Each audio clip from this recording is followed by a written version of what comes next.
What's up guys, DuArktik with another Marvel Strike Force video, and in this video we're going to talk about A-Force.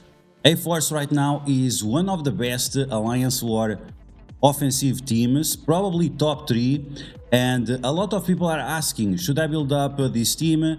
What kind of T4 should I apply to them? What about the ISO 8? And is this a team that you should use on other game modes, or if it's just for Alliance Wars? So in this video we are going to break down all of that information. We're going to talk about the best T4s, ISO 8, the position of the characters, the game modes, and always with a perspective on a budget, right? If you play on a budget with most teams, you're going to be able to save a lot of gold and a lot of T4s that after you can use on other teams as well. And overall, this is a very powerful team. I actually like to play a lot with this team now. And they can do some very interesting things, like even destroying Gamma. Yes, they are so powerful right now that they can even destroy Gamma, as long as they are of the same size, of course. But they are also able to destroy very easily Weapon X on defense, which I also think it's quite remarkable. So this is definitely a team that you should be with your eyes on in case you like to participate in Alliance Wars. And right now they even increased the rewards of Alliance Wars, so another reason for you to have an eye on this team. So as always, if you like the information on these videos, make sure you share it with your friends on Facebook and Discord. If you're new to my channel, make sure you subscribe for more Marvel Strike Force content, and make sure you smash that like button like a boss. Okay, let's get started. Make sure you always check out my infographics on my Discord. The link will be in the description of the video. You'll find all the information that we are going to talk about in this video. We have the T4s, we have ISO 8 recommendation, we have the type of gear that they use, what kind of red stars you should be looking for on these specific characters, the position of the team, and which of the game modes they should be good on. So as always, this will be on the description with my Discord, and you'll find a section with A-Force. Okay, let's move on. Let's talk about A-Force. The team works. They have several centerpieces of the team. The centerpiece, the main centerpiece, is going to be Jessica Jones.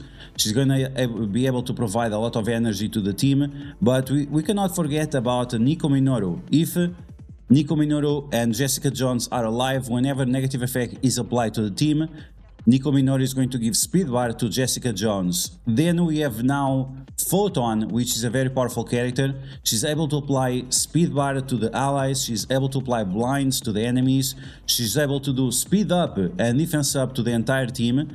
So once again, these are very important characters that will push your team forward, and that's why you should focus in certain characters rather than others, just to make sure that your team gets to the next level. Other characters that are not as important on this team is going to be Spider-Woman and Captain Marvel. After their first few turns, they are not as important, and that's why you have to be careful on which characters you want to prioritize to maximize the potential of this team. Other thing that we need to talk about with this team is that they have a lot of normal damage. And normal damage with low multipliers is not great. That means the team will get a little bit outdated as we move on in time, right? If the enemies keep getting increased on armor over and over again, then characters with normal damage, they're gonna start to fall off the more the armor increases. But like I said, right now they can destroy Weapon X, they can destroy Gamma, as long as they are in the same range, or a little bit, they can do a minor punch up. And that's pretty much it. So you're still gonna have a decent value for this team for like a year or so, in case you invest on them to a decent level. What is a decent level? Gear tier 16, gear tier 17 maybe, if you have the resources available. But if you're competing for Dark Dimension 6 or some other game mode that is more important for you, it's not a team that you should rush for. But like I said, it's a team that you need to have your eyes open in order for you to take into consideration and maximize your offensive potential in Alliance Wars. Okay, so let's get started. Let's talk about the T4s for each of these characters. There are a lot of T4s that you can skip. There are mechanical T4s that are amazing for this team, and there are other T4s that are a little bit redundant, so we're gonna skip those. First off, we have Captain Marvel. With her basic, she's going to do normal damage. It doesn't matter, like I said, normal damage is something that gets outdated quite fast. On her ultimate, she's going to do more normal damage to a single target. I don't even use her ultimate often. I'm gonna be honest, I don't even use her ultimate. I rather use the special. And because of that, the T4 on the ultimate does not matter. The T4 that really matters is on the special and on the passive. On War Offense, you're going to give 20% speed bar for A-Force allies and Secret Defender allies. Yes, not only they're giving bonuses to A-Force, but also to Secret Defenders. So you can use other characters like Black Cat or Miss Marvel Hard Light, or even Robbie Rey's Ghost Rider to make your A-Force a little bit stronger. And this speed bar, I'm gonna tell you, it's quite convening because you have so many turns back to back with your characters, so much inner energy flying everywhere, buffs, barrier, and so on. It's quite remarkable. Okay, then the last T4 that matters for Captain Marvel, it's going to be her passive, because on her offense on turn, she's going to heal up for 20% all A-Force allies, and I mean 20% on all A-Force allies is crazy. On top of that, she also applies deflects to the entire team, increasing the amount of mitigation and the damage in the face that they can take. So those are the only two T4s that matter for Captain Marvel, the special and the passive. In terms of ISO 8, I'm using her as a striker. Some people would probably use her as a raider or as a healer or something like that. I think striker is just fine. It's not like the ISO 8 for her is really gonna matter, but it's okay.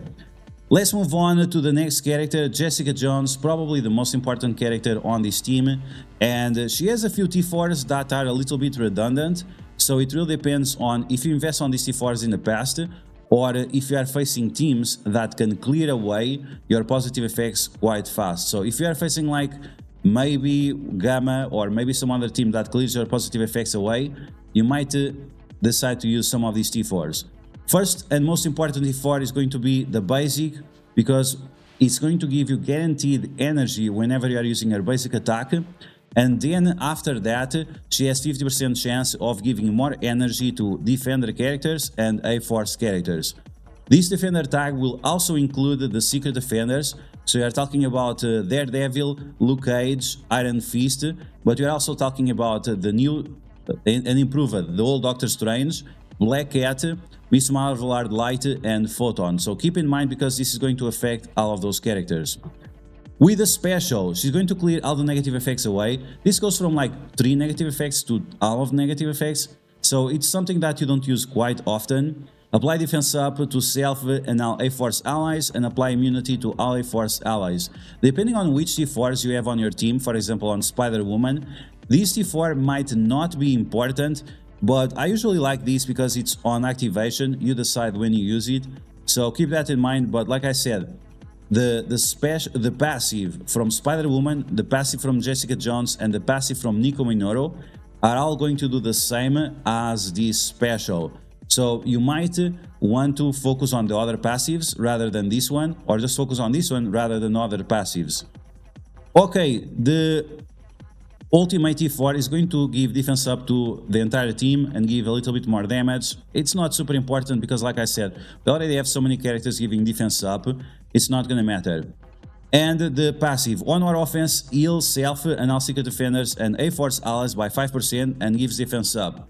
Once again, like I said, we already have several abilities that do this, so unless you are really looking forward for additional healing on the passives on turn, then yeah, sure, this is going to be a decent T4, but I did this one in the past, and every time they rework these T4s, sometimes they remove the value of the T4, so this is one of the T4s that I would wait and see if you really need it or not, because it's one that you can skip. So the only T4 that really matters is the basic, then maybe the special, and the passive and the ultimate not as important. Skirmisher ISO 8 on her, not exactly sure why. It's because, like, honestly, none of the ISO 8 is going to affect how this character performs. But on her passive, she has 100,000% focus, and it's not 100,000% focus, it's actually 100,000 focus. So it's good, but it's not as good. Some people like to use her Skirmisher because she goes so fast. It's up to you. Maybe healer is the best option. You guys let me know in the comments below which ISO to use for her. I use Skirmisher. Do you use healer? Do you use striker? Let me know. Okay, let's move on to the next character. Another very important character on this team is Nico Minoru. Nico Minoru in the past was a little bit... people just didn't like her because it seemed like her kit was not good enough. But right now, they made their kit a little bit more powerful. They gave her more negative effects and so on. So overall, she's a lot better. First off, let's talk about the ultimate. The ultimate is probably one very relevant T4 that you have to use for her. Without a T4, she's going to apply trauma to the primary target and the target with the most health. If you do the T4, she's going to also apply trauma to the enemy with the highest damage. So that means you're going to apply trauma to 3 characters, and you're also going to apply Disrupt and other negative effects to all of them. Disrupt with trauma is probably one of the best combinations that you can do. I think she also applies heal block, making her quite important, and she also has additional focus on war offense. So as you can imagine, this is going to be a very powerful ability. Even that the cooldown looks very long, because you get so much speed bar and because you have so much energy flying on this team, you can actually use it multiple times on the same match, and it's a very powerful T4, like I said. Now, the special applies Disrupt, Regeneration and Immunity. The Regenerations and Immunities is only to herself, and the Disrupt is to the primary target. So overall, you are getting a little bit more value of this special. It also has some bleeds, so that means the bleeds will also do increased damage on the primary target. And it's a decent T4, it's not like must-have or anything like that, but you want to make sure that your Nico Minoru is alive at all times, and these immunities and regenerations are definitely going to help. Then we have to talk about the passive. She has a passive similar to what I said with Jessica Jones. On turn, on war offense, she's going to heal the entire team for 5% max health, and instead of giving defense up, she's going to clear 2 negative effects away. And the basic, it's the T4 that you can skip. So in terms of priorities, I would do ultimate, then special, and maybe the passive, but like I said, the passive doesn't really matter, especially if your team is bigger than mine. For the ISO, I'm using Skirmisher just to make sure that she always flips and she always applies trauma and disrupt on the enemies, because if she fails to do that, well, it's not gonna work. The team is not gonna work. And with the Skirmisher ISO, you're also saving on team, right? Because a tier 15 with Skirmisher ISO counts for like a tier 17 in terms of focus, if not higher, Okay, let's move on to the next character. Let's talk about Photon. Photon is the new character on the A4's team. She's also part of the Secret Defenders, and that's why there are so many tags between Secret Defenders and A4's allies. In terms of the T4s, I think it's going to be very important is the special, because it heals up for so much. It's one major heal, and the cooldown on this team, on this ability, is quite low. It's 5 energy, comes full, but you also get additional energy from the other characters, so you're going to be able to use this all the time.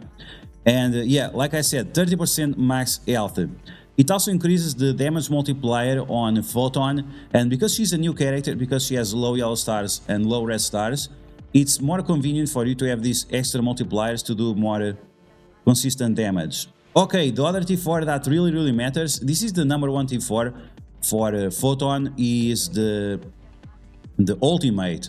I'm going to apply defense up for 2 turns to all allies, but applies speed up for 2 turns to all Secret Defender and A-Force allies. This speed up is massive, it's absolutely ridiculous, and like I said, this ability also gives energy to other allies, and it's going to allow you to do the abilities more often.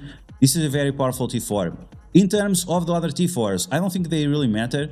Basic attack, it's single target damage, normal damage, and it clears 1 extra positive effect on the enemy. It usually doesn't matter. And then on the passive only works in Arena. And if you're playing this character for Alliance Wars, well, you don't need buffs for Arena. But if you are using this character in Arena, of course you should consider. So in terms of A-Force, in terms of Photon T4s, you should do the ultimate first, then the special, and the other ones leave it. In terms of ISO, I'm using her as a striker, and this is a must-have striker character because every time she does the ISO attack, she's going to charge up faster, and whenever she charges up to 5 charges, she's going to give 20% speed bar to the entire team. And this comes from her passive, so this is definitely a very important ISO 8 choice that you have to make. Finally, we have Spider-Woman, and Spider-Woman is a great character. Unfortunately, she didn't have the best reworks, and most of their T4s are skippable. But let's talk about the first T4. I did this T4 in the past. Right now, this T4 does not have as much value as it had in the past, so keep that in mind. Right now, what this T4 does is on war offense, Secret Defender allies and A-Force allies will heal for 5% max health and give immunity. Once again, this is like the other T4s on the passives of Jessica Jones and Nico Minoru, and all of these abilities do exactly the same thing that the special of Jessica Jones does. In terms of the other T4s, one that you could consider is a special, because it's going to increase the damage of your Spider-Woman by quite a lot. She's going to gain 30% damage multiplier per A-Force ally. So this is very important. You see the damage there, the word damage is on small, it's small damage. If it was a big D, it would be better, but it's a small d. So that means instead of increasing the base damage on the character, you are increasing the multiplier of the ability. So it will go from, it will increase by 4 times 30, so that's going to be 120. That means your ability on Alliance Wars with a full team is going to do 400% damage rather than 280. It's not like, whoa, it's not game breaking. If it was a big D, it would be more impactful, but it's a small D, so as always, a small D is not very impactful, but yeah, it makes your Spider-Woman a little bit better. The T4 on the ultimate, instead of flipping 1 positive effect, it flips 2 positive effects. It can be nice sometimes, but yeah, I mean, if you're facing a tank like, for example, Hulk, he has so many positive effects that this might not be enough. And that's why this is a skippable T4. And the T4 on the basic applies defense down, but you don't use the basic until like turn 3, so it doesn't really matter. So in my opinion, for Spider-Woman, you can skip all the T4s. In terms of ISO 8, I'm going to recommend the Skirmisher, and this is because you want Spider-Woman to always apply the ability block, heal block, and offense down on the enemies. This is going to be extremely important if you are facing any kind of Gamma, or Weapon X, or Darkhold, or anything like that. Characters with a lot of resistance and that do a lot of damage and that heal up a lot, you always want to land these abilities. Once again, ability block, heal block, and offense down. And the ISO 8, like I said, Skirmisher for the extra focus. Okay, so that's it, guys. So as you guys can see, there are a lot of T4s that you can skip on this team. There are a lot of T4s that are very redundant, that they do the same thing as other T4s as well. And for example, doing the special T4 on Jessica Jones is going to do exactly the same thing as doing the passives on Jessica Jones, Nico Minoru, and Spider-Woman. Overall, this is a team that is quite fun to use because they have so much energy flowing everywhere. And that allows you to use the ultimates multiple times. Last thing that we have to talk about is the position of this team. And I like to use Photon and Nico Minoru in the corners because I think they are the centerpieces of the teams in terms of abilities. Then we can use Jessica Jones, Spider-Woman, and Captain Marvel because they have the highest armor. They have also healing on turn or barrier.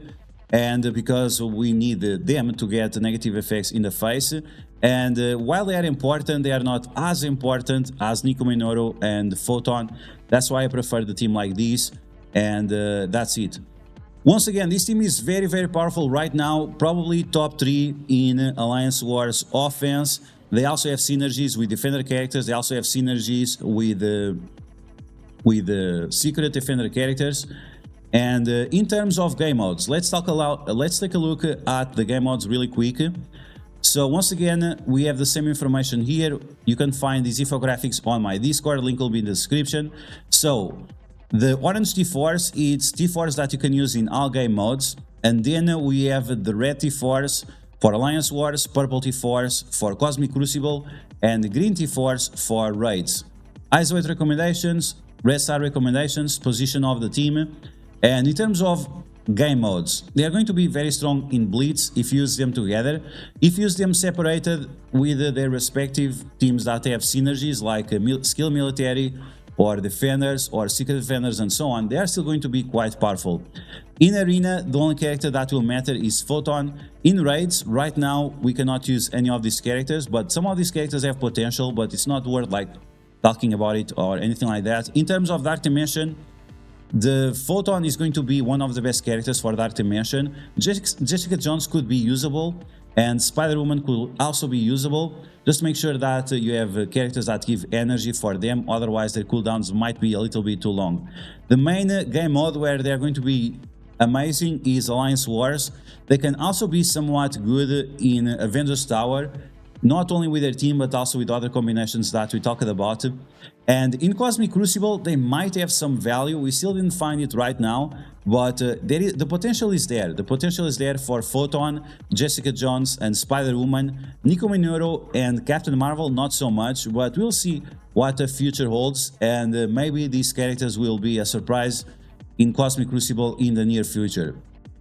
But that's all, guys. That's all the information that you need to know about A-Force. Once again, this is a quite fun team to use, and it's one of the top teams right now in terms of Alliance Wars. So I hope you guys enjoyed this video. If you did, make sure you smash that like button, and if you found the video helpful, make sure you share it with your friends on Facebook and Discord. If you're new to my channel, make sure you subscribe for more Marvel Strike Force content, and I'll catch you guys later.